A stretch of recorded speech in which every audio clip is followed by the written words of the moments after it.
Amina.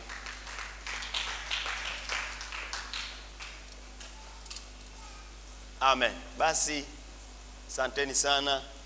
Naomba wakati huu tupate sasa kusikiliza neno la Bwana, na kama tulivyoimba, hebu tujikumbushe tena ili neno la Bwana likatufinyange wakati huu. Na Mungu alinipa ujumbe wiki hii kwa habari ya washindao kwa imani. Washindao kwa imani ndio ujumbe ambao nitauzungumza, na sura ya 11 ya Waebrania imejaa orodha ya watu ambao wakati nasoma habari zao niliendelea kuangalia jinsi ambavyo ni watu wa ajabu mno. Na nikutie moyo, orodha bado inaendelea. Orodha ya washindao bado inaendelea, na wewe ndio unayefuatia katika hiyo orodha, usipozimia moyo. Amina. Na ujumbe wangu uko kwenye sura ya 12 ya Waebrania, mistari mitatu ya mwanzo, mstari wa kwanza, wa pili na wa tatu. Twende pale Waebrania sura ya 12 mstari wa kwanza hadi ule wa tatu.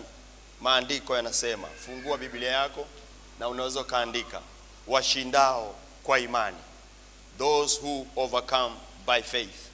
Maandiko yanasema, basi na sisi pia, kwa kuwa tunazungukwa na wingu kubwa la mashahidi namna hii, na tuweke kando kila mzigo mzito na dhambi ile ituzingayo kwa upesi, na tupige mbio kwa saburi katika yale mashindano yaliyowekwa mbele yetu, tukimtazama Yesu, mwenye kuanzisha na mwenye kutimiza imani yetu, ambaye kwa ajili ya furaha iliyowekwa mbele yake aliustahimili msalaba na kuidharau aibu, naye ameketi mkono wa kuume wa kiti cha enzi cha Mungu.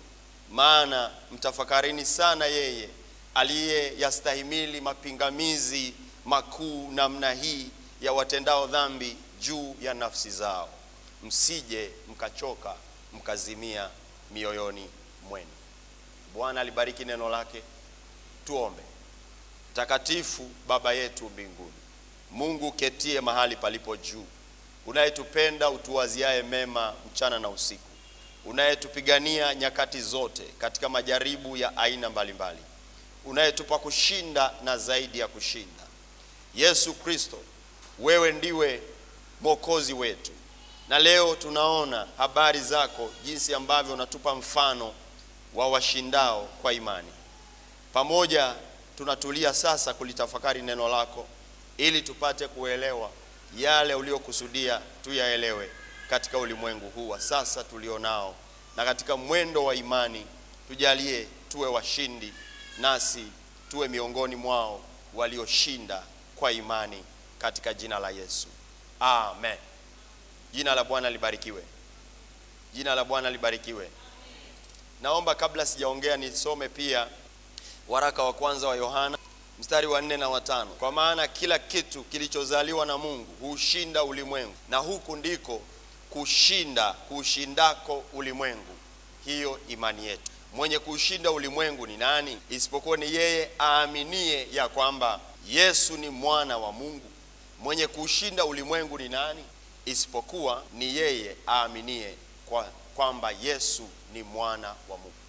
Ninatamani kuweka mkazo huu katika moyo wako kupitia ujumbe huu. Maandiko yanatupa orodha ya watu wengi sana katika Biblia walioishi katika Agano la Kale. Sura ya 11 wakati nasoma nikakutana na watu wengi sana. Wametajwa kwa majina watu 18, wanaume na wanawake. Kwa imani utamsikia Henoko, kwa imani utamsikia Nuhu, kwa imani utamsikia Ibrahimu, kwa imani utamsikia Sara mke wake, kwa imani utamsikia Musa.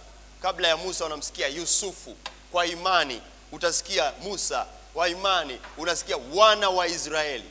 Ni kundi kubwa hilo ambalo ni orodha kubwa sana hapo. Kwa imani utasikia habari za kina yule kahaba Rahabu yule. Kwa imani utasikia watu wengi katika maandiko. Waamuzi wakatajwa kwa makundi, wale wote 13 lakini wachache wametajwa pale. Wakatajwa manabii kwa kundi lote, wale walioandika vitabu vidogo na wale wa vitabu vikubwa, 4 kwa wale 12, unapata 16. Unakutana na watu wengi sana katika maandiko haya. Maandiko yanahitimisha hivi katika sura ya 11 mstari wa 39 hadi 40.